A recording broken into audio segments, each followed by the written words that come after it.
எனக்கு நீர் தயவு செய்யும் போது நீதிமான்கள் என்னை சூழ்ந்து கொள்வார்கள். சங்கீதம் 142:7.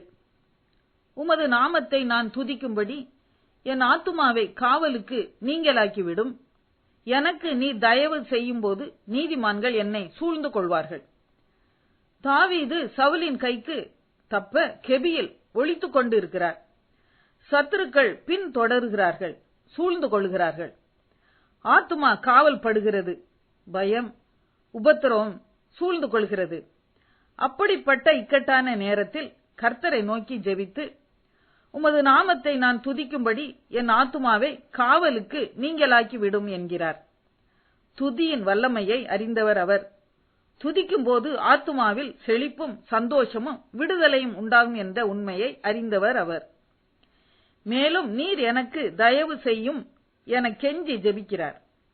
கர்த்தரின் தயவு உண்டாகும் போது சூழ்ந்து கொள்கிற சத்துருவை துரத்திவிட்டு நீதிமான்கள் சூழ்ந்து கொள்ளும்படி அற்புதத்தை செய்வார் என திட்டவட்டமாக நம்பினார். நம்பின அவர் வெட்கப்பட்டு போகவில்லை. இரட்சணிய பாடல்கள் தாவீதை சூழ்ந்து கொள்ளும்படி தேவன் செய்தார். அக்காலத்திலே நாளுக்கு நாள் தாவீதுக்கு உதவி செய்யும் மனுஷர் அவனிடத்தில் வந்து சேர்ந்தபடியால் அவர்கள் தேவ சேனையைப் போல மகா சேனையானார்கள் என 1 நாளாகமம் 12:22 கூறுகிறது. தாவீது நாளுக்கு நாள் விருத்தி அடைந்தார். கர்த்தரின் தயவுக்காக இன்று கெஞ்சுவோமா? நம் ஆத்துமா உபத்திரவங்களினால் காவலில் கட்டுண்டு கர்த்தரை துதிக்க முடியாமல் துக்கத்தோடு இருக்கிறதோ? நம் ஆத்துமாவின் காவலை, துக்கத்தை இப்போதே கர்த்தர் நீக்கி விடுகிறார்.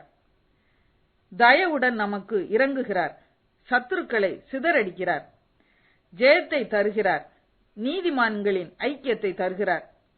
நீதிமான்கள் நிச்சயமாகவே உங்களை சூழ்ந்து கொள்வார்கள். இது கர்த்தரின் தயவு என்பதை மறந்து விடாதீர்கள். கர்த்தர் தாமே உங்களை ஆசீர்வதிப்பாராக. ஆமேன். ஜெபம். அன்பின் பிதாவே, நீர் எனக்கு தயவு செய்யும் என கெஞ்சுகிறேன். நீதிமான்கள் என்னை சூழ்ந்து கொள்ளட்டும். ஆமேன்.